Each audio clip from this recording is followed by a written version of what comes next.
Okay, so welcome everybody to our Childhood and Society Special Interest Group seminar on childhood of the Anthropocenes, which focuses today on ecopedagogies. We are very happy to have with us Professor Johan Siebers, Associate Professor of Philosophy and Religion at Middlesex University, where he is also Theme Director for Sustainable Communities and the Environment. His main research interests are philosophy of language and communication, futurity, and the utopian philosophy of Ernst Bloch.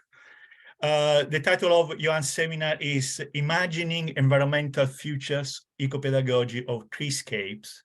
So Johan will talk about the Voices of Future project, presenting some of the fieldwork done to date on imagining treescapes with primary school age children and exploring the use of the philosophy of hope as a platform on which to build interdisciplinary dialogues about the future. Before handing over to Johan, I would like to remind you to check that you have muted your audio. The seminar will be recorded and will be available on our CERS website. There will be time at the end for questions, and you can, in the meantime, raise them on the chat. Thank you. So I will hand over to Johan. Yeah, thank you very much, Abele, and thank you for the invitation to speak in the seminar series. I've attended a few of the previous sessions, and I always was very excited about the discussion and the topics that were presented. So I'm looking forward to talking about the Treescapes project today, and looking at eco-pedagogy, looking at what it means to teach and learn in a sort of ecological awareness around the relationship between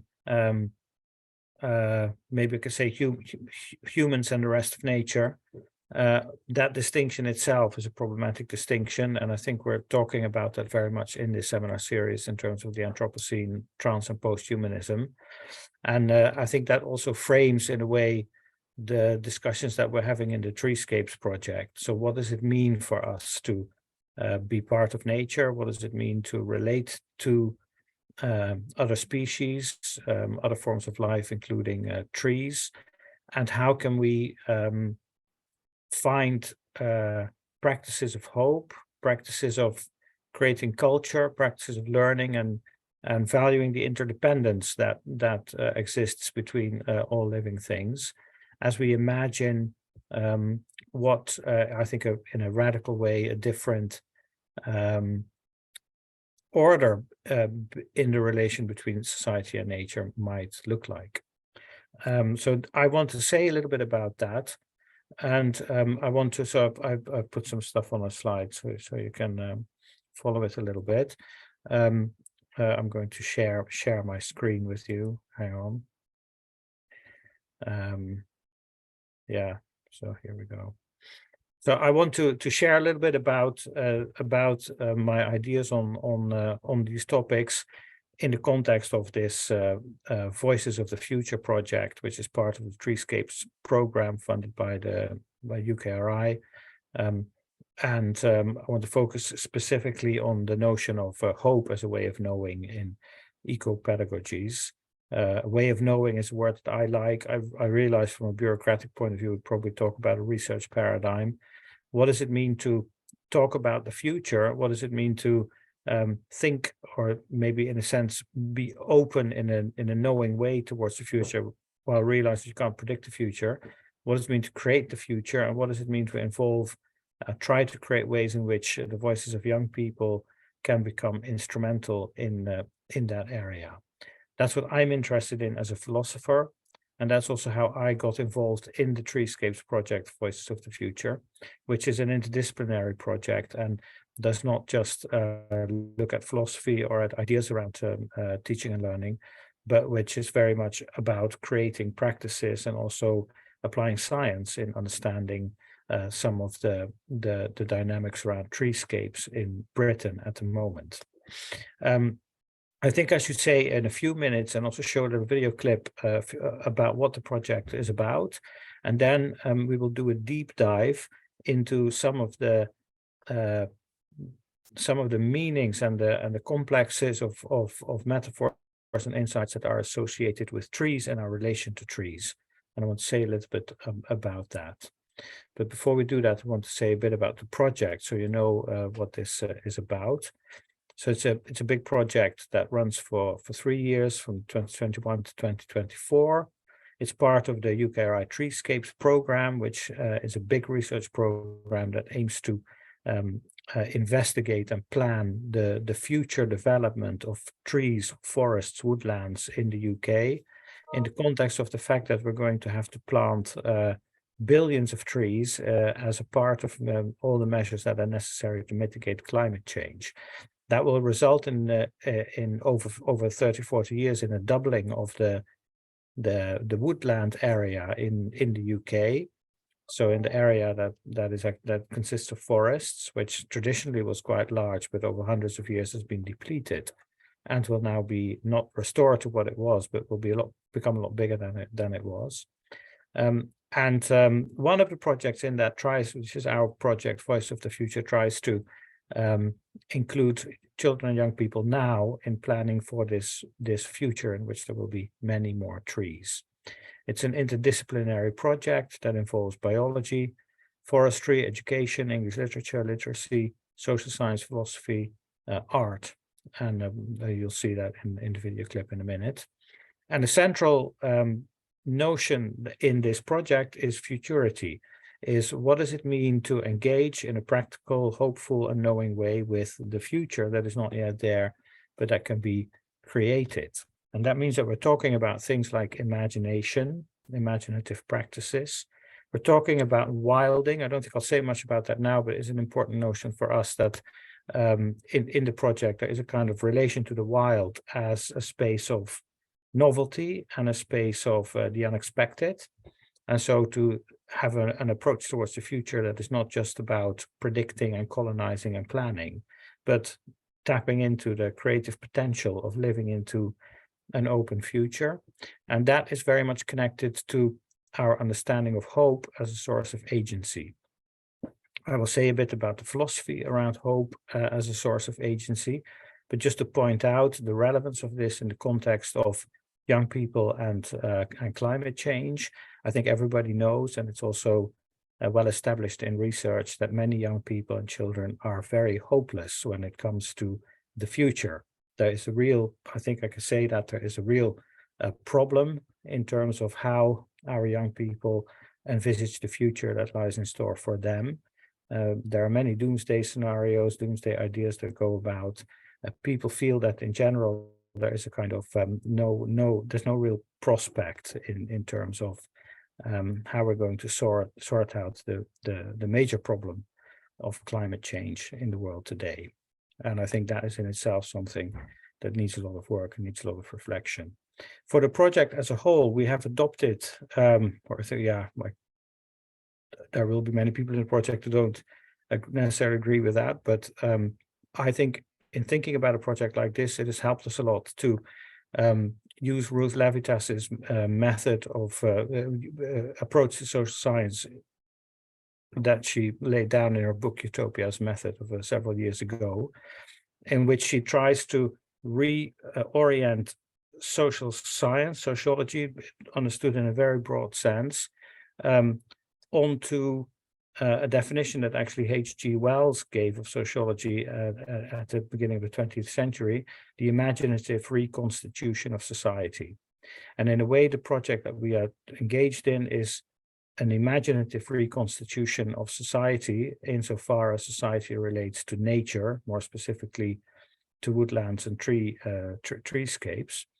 And in order to be able to do social science in this imaginative way, in this reconstitutive way, Levitas says a research project has 3 phases: archaeology, ontology, and architecture. In the archaeological phase of a utopian social science project, you start to look at what is available in terms of the particular area that you are interested in. You look at the documentation that exists, the structures in the institutions that have developed over time, and you try to understand where they came from. Then in ontology, you try to develop a discourse in which the topic that you are interested in our case, young people and trees, is connected to questions of human flourishing. It's connected to, you try to articulate what the role of this particular topic is for a human society that functions well in a new way, in an independent way. And once you've done that, and in the third phase, you can start to devise architecture, concrete proposals for institutions, policies, practices, however you want to, ways of knowing, whatever it is, that would help to bring about this new way of organizing what in the archaeological phase you have discovered as the status quo that you need to change. And so this is a frame that we use in the project that will always comes back. Are we looking at the archaeology of treescapes? What are they? What do they mean for us? How did they came about? Are we looking at the ontology of treescapes? What is the place of our relation to trees in the flourishing of humanity, and with that also the flourishing of the rest of nature? And then there is an architectural phase in which we try to develop practices, for example, eco-pedagogies that will allow us to transform the way that treescapes exist today. So that's what we're trying to do. And I will show you, if that's all right, I think that would probably be helpful. I'll show you a little clip of 3 minutes in which the PI, Kate Powell from the University, Manchester Metropolitan University, and Simon Carr from Cumbria introduce the project, so you know what we're concretely speaking doing. And then after that, I'll go into the deep philosophy of eco-pedagogy. So I hope that that's useful for you. Here we go. Abeli, is that now visible? The video? Not yet. I think I need to probably share something else. Maybe right? I have to close it and then. Hang on, I'm going to stop share. Yeah. Yeah, and then I'm going to share this. Is it now? Share screen. Here we go. Yeah. Yeah, great, working. Okay, this is 3 minutes. Yeah. Climate change is perhaps the greatest challenge facing humanity and the planet in the 21st century. It is widely recognized that both reducing the emission of greenhouse gases and increasing the extraction of carbon dioxide from our atmosphere are essential in meeting this challenge. However, it is also clear that the current adult generation is failing in its duty. Consequently, our future is contingent upon the choices and actions that will be made by the children and young people of today, who will be the witnesses of the impacts of predicted climate change. However, their voices are not being sufficiently heard or considered in this context. I am the PI, that's Principal Investigator, of the Voices of the Future project, leading a multidisciplinary team of researchers spanning the sciences, social sciences, education and creative arts, working in partnership with community organisations, schools, policymakers and professionals. We aim to engage young people, particularly in urban areas, in recognising, valuing and promoting UK treescapes. Our argument is that most urban treescapes are little regarded, but may provide much needed carbon sequestration and storage to meet our future climate objectives. They're also the UK treescapes that are most closely associated with our own personal lived experience. We need to engage the citizens of tomorrow in understanding how these treescapes work and why they matter. Our project will evaluate how young people relate to and engage with the trees that surround them, especially those children living within commonly marginalised backgrounds whose voices are rarely heard. We want to explore the opportunities and the tensions associated with tree planting and tree protection to inform best practice for the inclusion and empowerment of young people in the landscape and urban planning process. Our project will then apply innovative new methods of laser scanning and 3D X-ray imaging to assess the carbon sequestration and storage of urban trees in Britain. By quantifying this carbon store, we can twin the evolving carbon footprints of children and young people with their local treescapes, thus offering a tangible means by which the citizens of the future can value the treescapes that surround them. Embedding this science within social science and education, our research team will encourage young people to find their sense of ownership and belonging in the treescapes of the future. We aim to offer children and young people hope and empowerment in envisaging their future relationship with treescapes and how this contributes to UK and global climate mitigation ambitions. This empowerment will be transformed through collaborations with teachers and curriculum makers into the learning of tomorrow. Finally, we will also plant treescapes and produce a strategy for the expansion of community forests in the Northwest with local, regional and national organisations. Our hope for the COP26 meeting is that the delegates will recognise and listen to the voices of young people and to build them into actions that arise from the meeting. Children and young people of today will be tasked as adults with delivering the ambitions of COP26, and they need to be valued and empowered to become the labour that meets its greatest of challenges.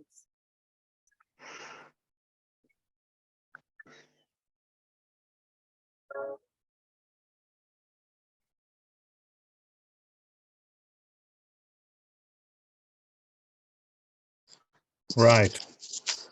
So that was an introduction of the project. I hope that's given you a bit of a sense of the flavor of it. That was for COP26 in Glasgow, I think. And there you see the combination of biology, natural science, where we're actually trying to develop a way to measure the amount of carbon dioxide that can be stored or carbon that can be stored in a tree, and try to twin that to the human production of CO2, so that you get a sense of how many trees and how many people keep each other in balance. And at the same time, we try to to engage and to develop methods for children and young people to develop their sense of belonging in and among trees, and to learn to articulate and see what trees mean to them. So it's a really strange project in a way where we're trying to find out what trees mean to people, and how people think about trees, what they experience when they engage with trees, and how that becomes part of a vision of what a hopeful future for the planet might look like. But that's what we're doing. And so I want to go a little bit deeper into, if I can put it like that, the tree in our consciousness, what the tree means for us. That's basically my role in the project, is that of a philosopher. And so I want to say a bit about that, because I think it relates to pedagogy, and it also relates to our notion of research and knowledge. And I have a few quotations that I want to sort of use for that. So when we think of a forest, so just allow your own imagination to run a little bit freely, and to think about what do trees mean to me, and what is a forest. Ernst Bloch has a wonderful quotation in one of his books, I Am What the Forest Dreams. And we've thought long and hard about how we might give a meaning to that. Maybe I'll come back to that in a minute. But here's a quotation by the Buddha. I haven't been able to trace the source, but it was quoted in a book, The Wisdom of Trees by Max Adams, where it says the forest is a peculiar organism of unlimited kindness and benevolence that makes no demands for its sufferance and extends generously the products of its life activity. It affords protection to all beings, offering shade even to the axeman who destroys it. The forest here appears as an all-encompassing, life-giving entity, almost like a divine entity of a kind of benevolent maternal nature, and that has a place for everyone and for everything, and even for its own destruction. Becomes a metaphor for reality itself, understood in a very particular way, as alive and as a living interdependent organism. That's a very old idea about the tree, and we'll see in a minute that in philosophy there are many other ideas about trees and forests. there is a lived experience that is associated with that that view of the forest as an all-encompassing natural space that has a place for everything and everyone, a caring attitude, and that is expressed here in this quotation by Collis, having turned, which is about entering a forest, having turned off from your road and entered the wood, you have really gone through a gate which is now closed behind you, and your ordinary world is shut out with all its noise and sorrow and care. And I think that is an experience that we can relate to, either in a touristy sort of way, when we have a day out in the forest, or we go for a walk in the forest, but also in a perhaps much more meaningful way, that when we go into a woodland, and we are among this multiplicity of trees. I'll show you a few pictures of children in these areas in forest schools in a minute. Then we enter a different world. We enter a different world from the social world and its structures and organizations. We enter a free world in which, for some reason, children learn very easily, and it is perhaps that world that Buddha expresses as a generous parceling out of life activity, a kind of protection offered to everything, because everything can exist there in a kind of balance that at the same time is a freedom. So there is something around the forest when we try to think about the imagination. There's something around the forest that has to do with this space away from society, and which in a certain sense is bigger than the social world, and at the same time which there's a place for human beings. This is of course not it's a complex story, because there's also a dark forest. There's also an enchanted forest. There is a forest as it occurs in fairy tales, in which witches live and wolves, and which is an unsafe place, a threatening place. And these two things hold each other. Yeah, I don't know if they hold each other in balance, but they are two sides of the archetype, if you want to put it like that, of the forest. On the one hand, this the place of almost a reverie, in which you can connect to dreams and everything is protected. And on the other hand, some kind of threat, a wild nature in which you don't know what to expect. This already points out, I think, that there is a really important question around the future of treescapes, because what is the place of the wild in our imaginations of trees and forests? Now, if we translate some of this to philosophy or to knowledge production, put it slightly more generally. There's a famous, at the beginning of Western thought in Plato, there's a very famous occurrence of trees. Some of you may know this. In Plato's dialogue, the Phaedrus, Socrates is presented in a dialogue about love and language with Phaedrus, a young man. And this is the only of the dialogues of Plato that occurs outside of the city walls of Athens. And Socrates says that he never goes outside of the city because he can't learn anything from the trees. The trees don't tell him anything. It's only when he talks to people that he can learn, because he can ask them questions and they can tell him things, and then they can investigate together what the truth about certain things is.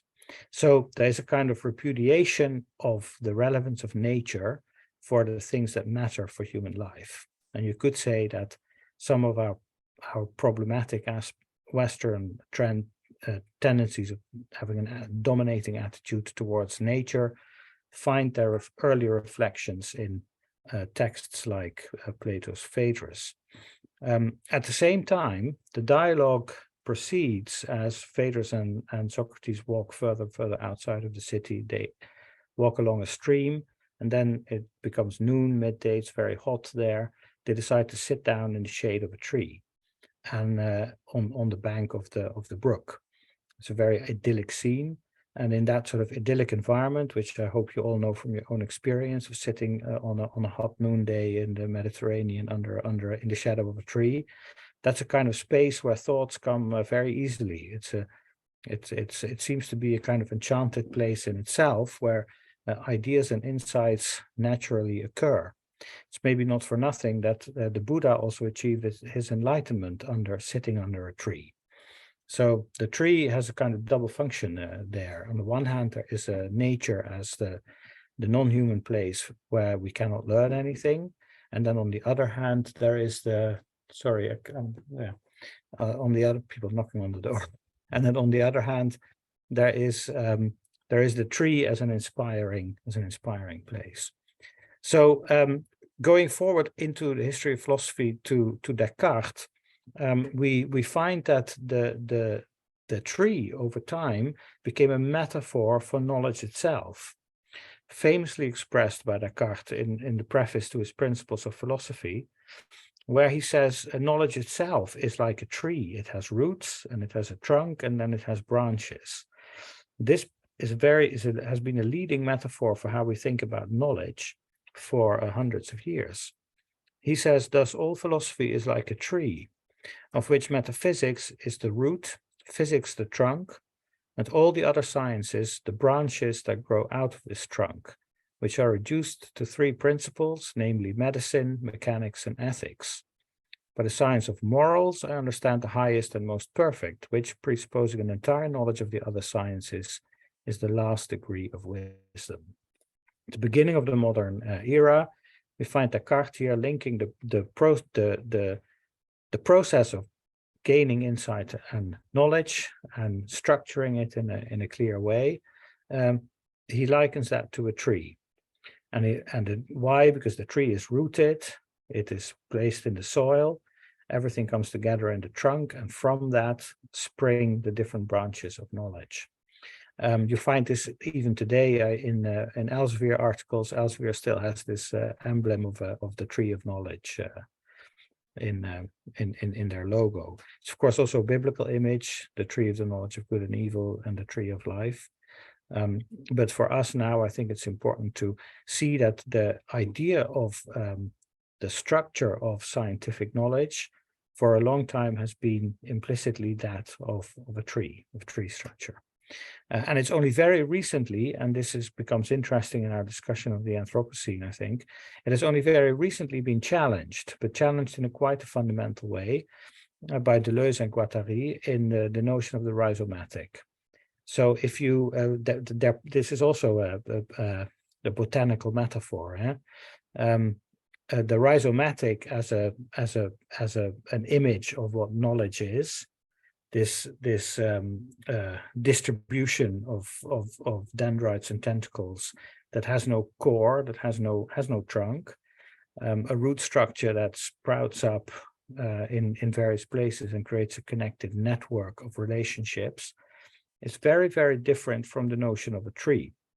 And you could perhaps think that looking at knowledge and our human cultures and institutions that are informed by knowledge, looking at these on the model of a tree is somehow connected to the colonial attitudes that we associate with the kind of problems that we're trying to deal with. For example, when we think about climate change, it is the fact that we think about knowledge as a tree, rooted and a trunk and then branches, that creates also an expansive and encompassing view of knowledge.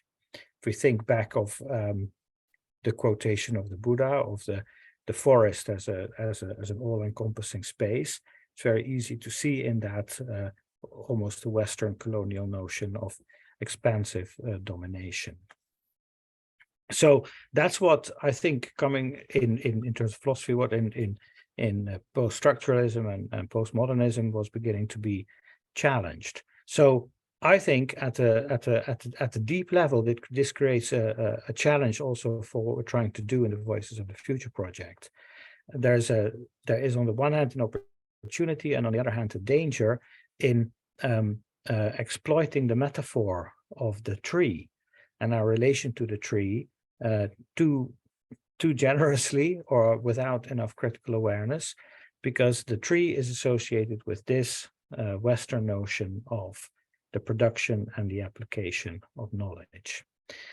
So what then do we do? Can we have a rhizomatic approach to trees and treescapes? Well, maybe not. But we can. I want to overcome this dichotomy in a way in the work that I'm doing in the project, I think we talked about that just before the session started when a few people were already there.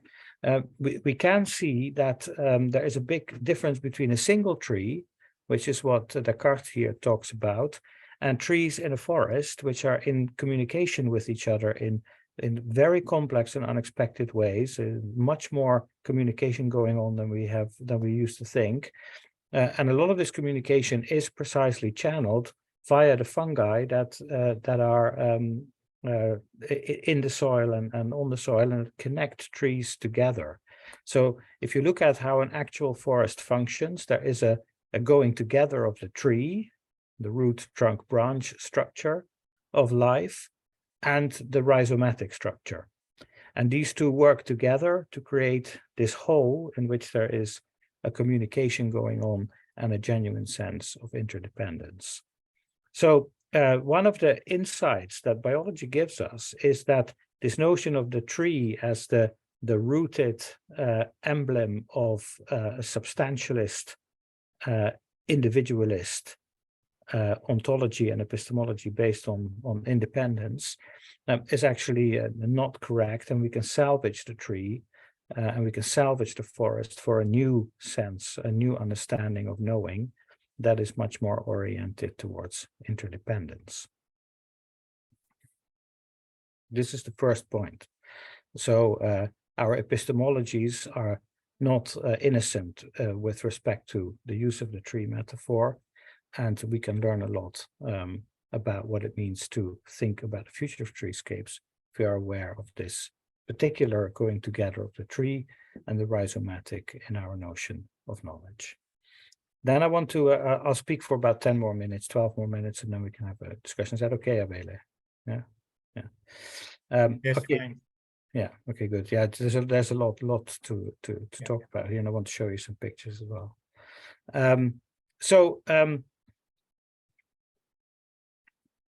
Yeah, actually, yeah. Okay, so now I want to say a little bit about hope, and then I want to show you some pictures of children making drawings of the future of treescapes. And as was already said in the clip, and also said at the beginning, we use this idea of hope as a kind of overarching theme that connects the different work packages together. And when it comes to hope, I've always been very inspired by Ernst Bloch, the great thinker of the utopian and of hope, and his book, The Principle of Hope. And I want to show you a few lines from, we're not going to read the whole quote, but a few lines from the very end of that book, which gives us, I think, a huge indication as to the place of youth and the young and the child in our relation to the future. So we all know that children are the hope of the future, but that's often presented in a kind of objectified, reified way. What does that actually mean at the level of lived experience? So if we try to think about hope, then we can say, well, what presents itself initially, I think, to our understanding is that there are two forms of hoping. There is kind of hoping that is just a passive kicking back and hoping for things to get better, which is a passive hope, which is not really a hope at all. It's just a wish for things to be the way you wish them to be. But there's also an active hope. There is a hope that without which the idea of human action does not make sense. Every action that we engage in, certainly every deliberate action, has a teleological structure. There is a kind of purpose to it, and so there has to be some kind of hope at the emotive level. There has to be some kind of orientation on the possibility that what I set out to do might succeed. That seems to be a prerequisite for any sense of meaningful action, and that means that imagination is also a prerequisite of meaningful action, because if I cannot imagine what the outcome of the action might be, I would have no reason to undertake it. So at the very basic level, we cannot make sense of human action without talking about this emotive side of consciousness and imagination, which is given with hope. This can also help us to understand that if we were genuinely in a hopeless situation, we would find it very difficult to act. So that translates immediately, of course, to the climate change debate. If this is a vision of a hopeless future, then there is no reason for acting. And it could well be that some of what Simon Carr says in the video clip, that some of the problems with the adult generation today and their lack of adequate response to the climate change crisis has something to do with this absence of hope. Now, Bloch has a very complex philosophy of hope, and you can read a little bit here about it. He has the idea that reality itself is intentional in structure, and he calls this tendency latency. There is a tendency in things for a latent essence or a latent what it is or could be to emerge, to come about. This is not just human life, it's all of reality for him. And so there is an alliance between human nature and the rest of nature. Everything is caught up in this process, the utopian process, towards the realization of what is not yet there. This is not an implicit essence that has to be realized and brought out. That's already given. But the essence itself, so that what we are, because there's sometimes also identity, is not yet there. It has to be created, and it will be new when it is created. So there's genuine novelty. But it is very important to see that this is what our orientation is towards for Bloch. He says, therefore, he says it here, true Genesis is not at the beginning, but at the end. This is associated with, for Bloch, with a Marxist view of human history, in which he would also say that, as Marx had said famously, of course, that humanity is still living in prehistory. History has not even begun.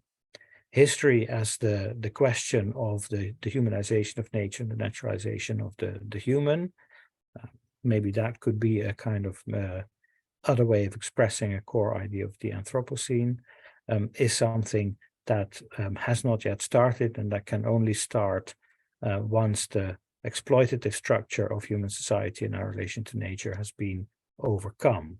And that requires a return to a radical existence, or a radical notion, a radical understanding of what it means to exist. And here, right at the end of this book, in the last sentence at page 1350, I think Bloch says something that always struck me as very important to understand the place of the imagination of youth, of children and young people in this process. I'll read out the last sentences. True Genesis is not at the beginning, but at the end. And it starts to begin only when society and existence become radical, i.e. grasp the roots. So again, there's a root metaphor here. Yeah? But the root of history is the working, creating human being who reshapes and overhauls the given facts. Once he has grasped himself and established what is his, without expropriation and alienation in real democracy, there arises in the world something which shines into the childhood of all, and in which no one has yet been, homeland. Homeland is a very difficult category, of course. In German it says Heimat, which is equally difficult, but it is a place where you are home, in the sense that you come from it, but it's also place you're going to. It's this unity of past and future.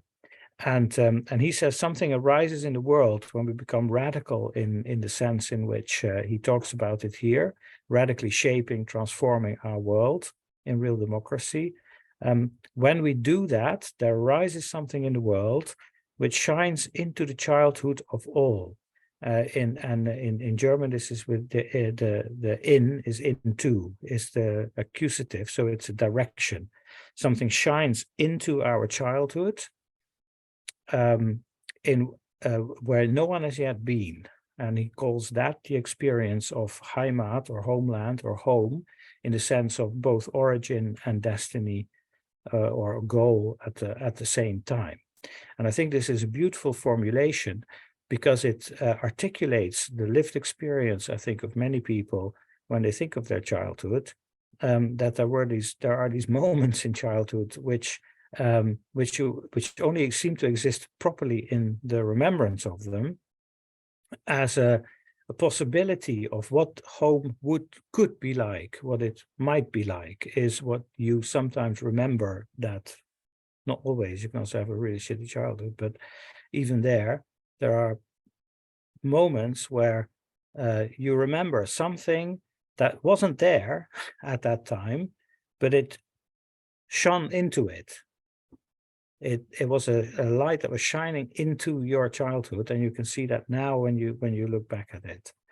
And that is the cipher, or the prefiguration of this notion of home.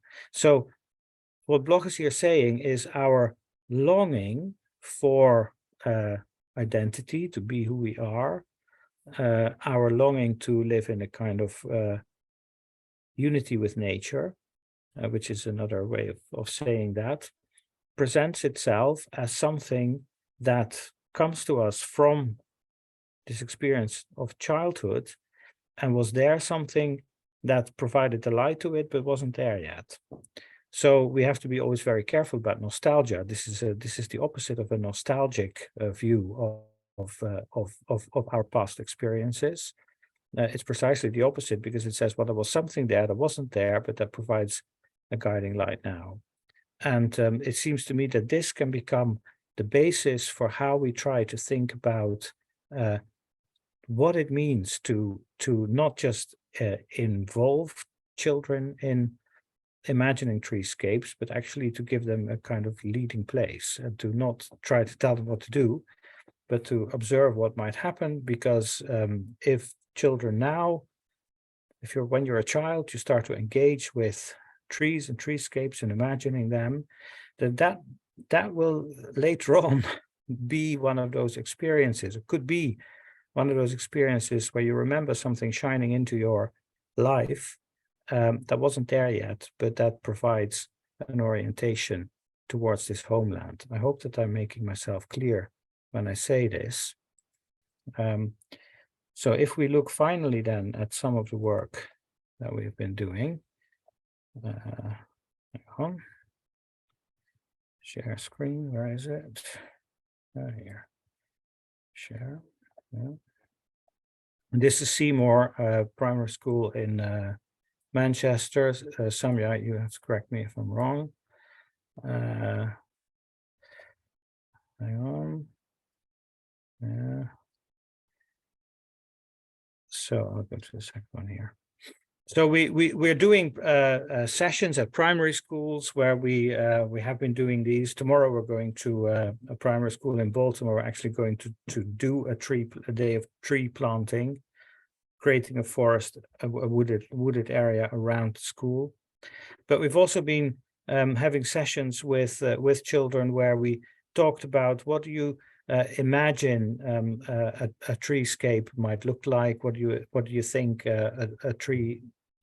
If we plant a forest now, what do you think it might look like? What should it be doing? What does it mean? And we had very creative sessions in which children said the most wonderful things, and very. So in here I have a few drawings that were made and collected by Samia.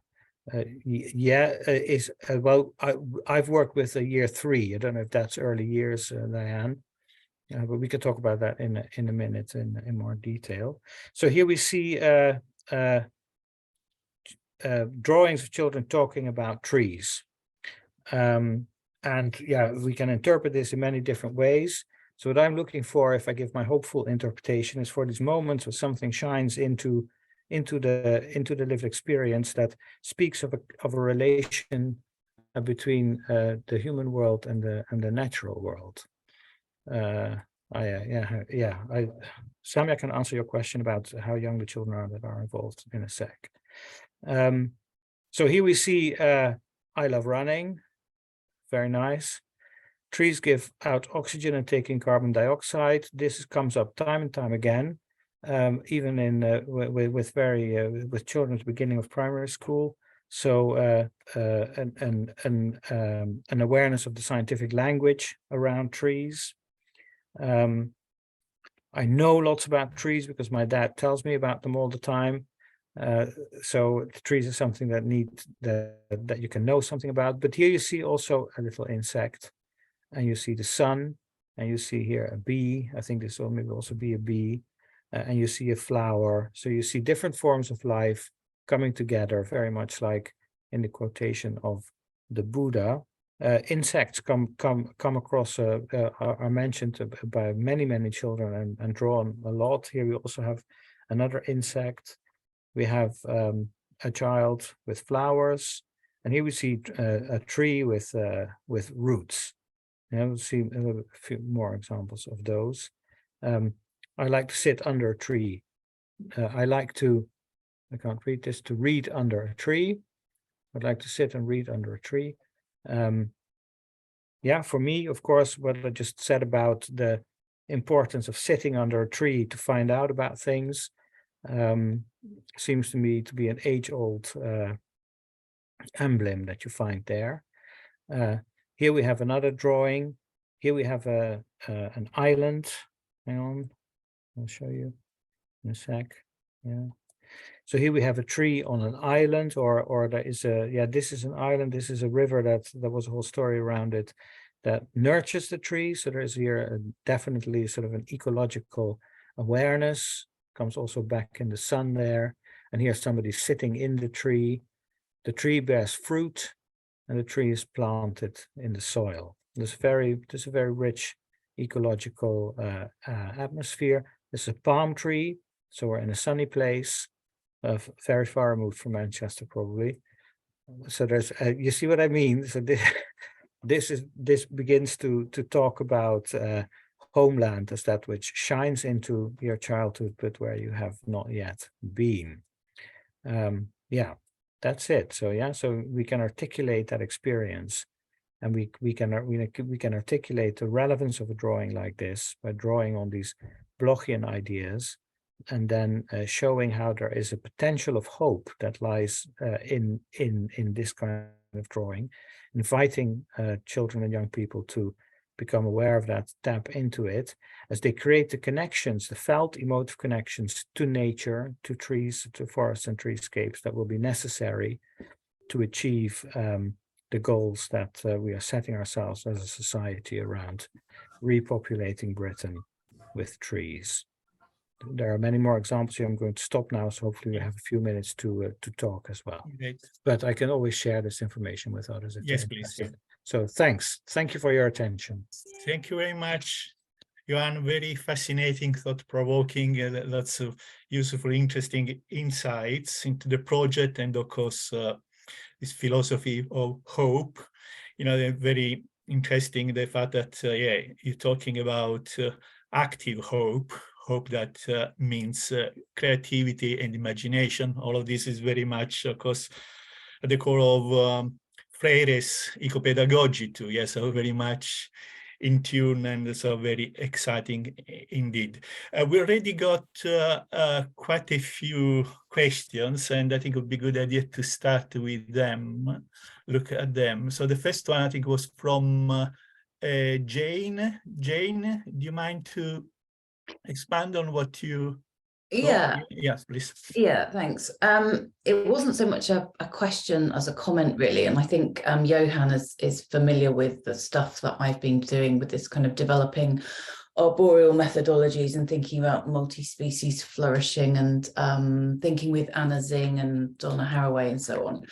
And you actually then went on to say exactly the comment that I raised, which was about you know, how trees have been seen through the lens of the individualist sort of monolithic emblem, really, of Western thought and knowledge and so on.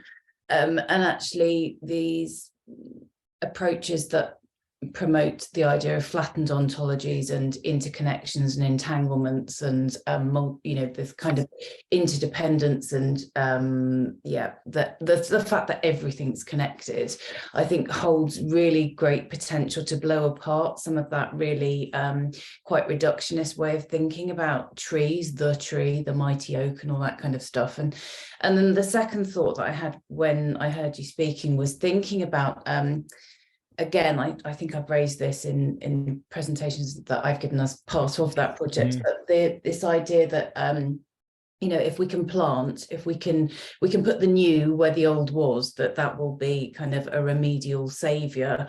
Yeah, and I know that, you know, it's not that simple, but I just wondered, you know, about non-native species being planted in places, and the fact that, you know, and I guess your biologist or your scientist will be able to demonstrate how little a sapling CO2 can take out of the air compared to a mature tree, and so all of those kind of conundrums and challenges and tensions that, you know, yes, it's great to get kids involved, but there's just such a sort of toxic underbelly to all this stuff, and it goes, you know, it's kind of shaped by colonialism and you know, or, yeah, stuff that you touched on. So yeah, I just thank you really, and thanks for kind of getting those thoughts sparked. No, I think it's, Jane, thank you very much. And I think that is really important. And so I've been saying this from the start in the project, that we must not, that's why I said the unconscious of the tree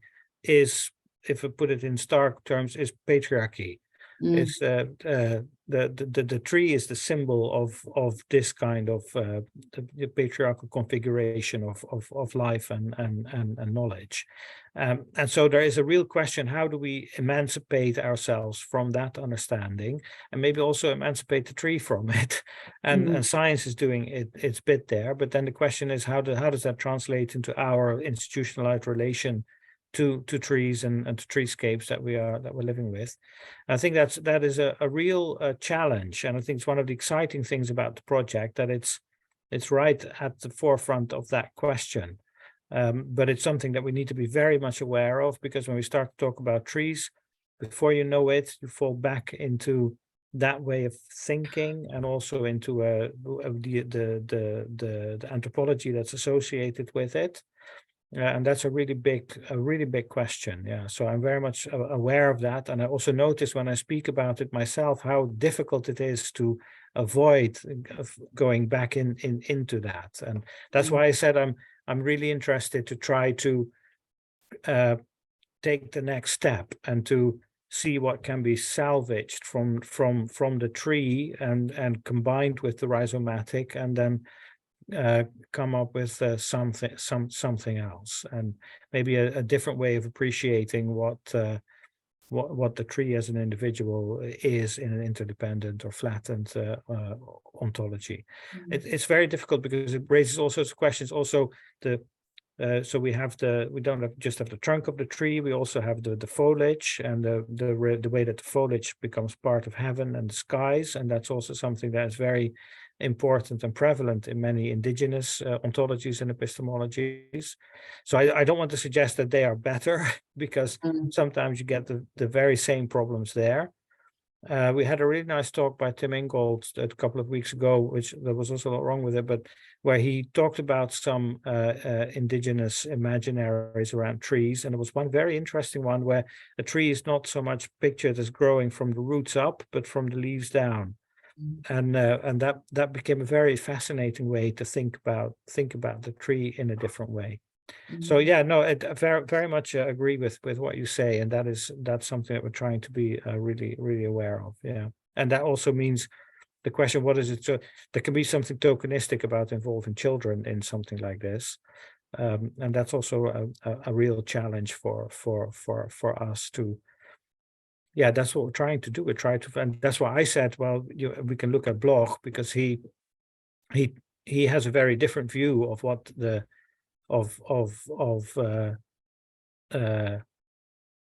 very different view of childhood than what we're accustomed to, and maybe also from some of the more radical voices that are coming from in childhood studies. There is a notion for there is a place for the child in Bloch, but it's not the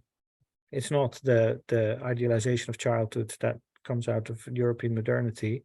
It's a much wilder place, but it is a special place. It is a place that disappears in adulthood, or that can be regained in a different way. And I think for him it has to do with this, what shines into childhood. Yeah. I mean, sorry, I don't want to take up the whole space, but the other thing that struck me was childhood. Is there a danger that it's being homogenized as a kind of state that's experienced similarly by all people just by virtue of their age? Yeah, of course. Yeah. It's very, that's right. It's really difficult to use a word like that as an identity marker. You're a child, you're not a child, or everyone's the same kind of child. Obviously that is very, very problematic. Yes. Thank you.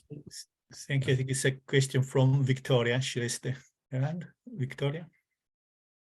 Thanks, Sabela. Yeah. Thank you, Johan. That was fascinating. Made me think of millions of things. It actually made me think when you were talking about, you're explaining Bloch to us, and thank you for that, because that's what instantly made me think of the Ursula Le Guin novel, because there's a whole anti-Ursuline community, another planet, and if they turn their back on their roots, that is the point at which their behavior, you know, no longer good, if you like. So violence, rape, and so on become when you lose touch with your roots. So it's a really fascinating exploration of this idea of forest as a metaphor of all consciousness, but it has a relationship to good, which again needs unpicking, really, doesn't it? And I'm thinking of that Paul Gibbs collection. Have you seen it, with John Nixon's idea of resources of hope? I like that very much, you know, that we're sort of building resources of hope, and yet obviously people like Nietzsche, you know, have a very different take on it, don't they? They say hope just prolongs our torment. Of course, yeah. And and I think that's because we're sort of at the, you know, for the adult, and this does relate to age, perhaps, Jane, that we've seen the damage we've done. So there is a sense in which we're feeling like, damn, hope is a kind of dreadful prolongation, which if you are literally just younger and more in at the beginning, you would be more in that sense of I mean, I'm going to use the metaphor of the root, but actually it's as Le Guin uses it, which is just that you have a sense of good, which Angela has also referenced, you know, in a child that that is very fresh, is very dreamlike. Yeah. And it seems to me that the whole idea of what the forest dreams, or I am that's a lovely one to pursue, isn't it, in this project? Because I think if you ask children about their dreams, you get very interesting material. So you might get literal drawings of trees and literal imaginings, but you might, if you push a little further into a dream of a tree, a dream of a forest, dream of what a forest might mean to you, you get some quite extraordinary work from children, and that might be a way to go. Yes, definitely. No, thank you very much for that. I think that resonates very strongly with what we're trying to do.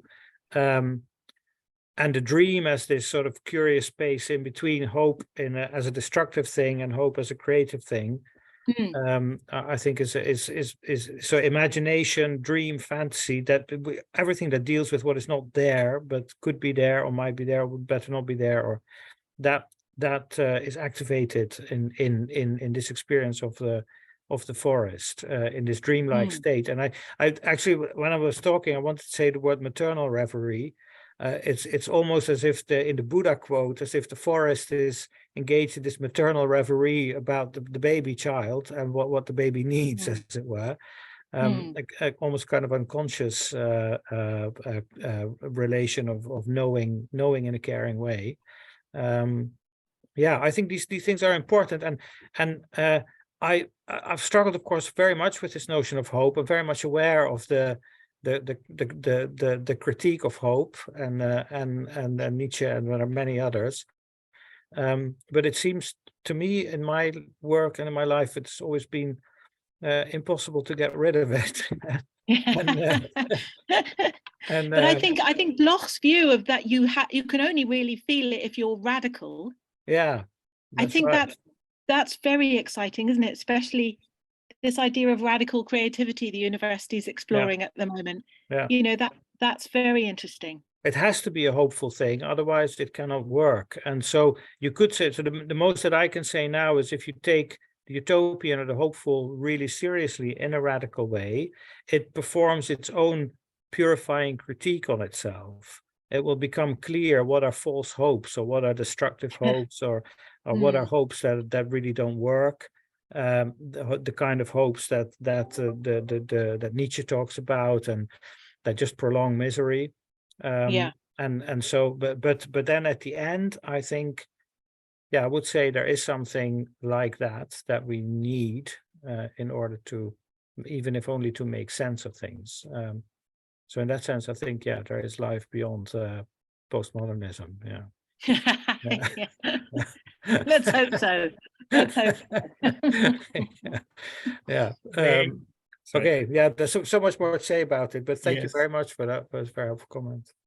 Great. I think on this needful note, we should unfortunately now finish our today's talk. And thank you very much indeed, Johan. It was definitely very, very, as I said before, enriching, and thought-provoking. So lots of things for us to absorb. Of course, the video will be available, for all of us. Please check on our website. And so thank you again. Thank you to you all. And I want just to remind you about our next seminar, which will be on difficult dialogues and will take place on the 20th of March. So the speakers are Magdalena Duzinski, Selina Pinto, and Mona Sacre from Middlesex University. The title is Struggle, Resilience, and Making Change, an in-depth analysis of the experience of 2 UK nursery school head teachers from minoritized communities. So looking forward to this seminar, of course, and many thanks again to you all. Have a good day and see you.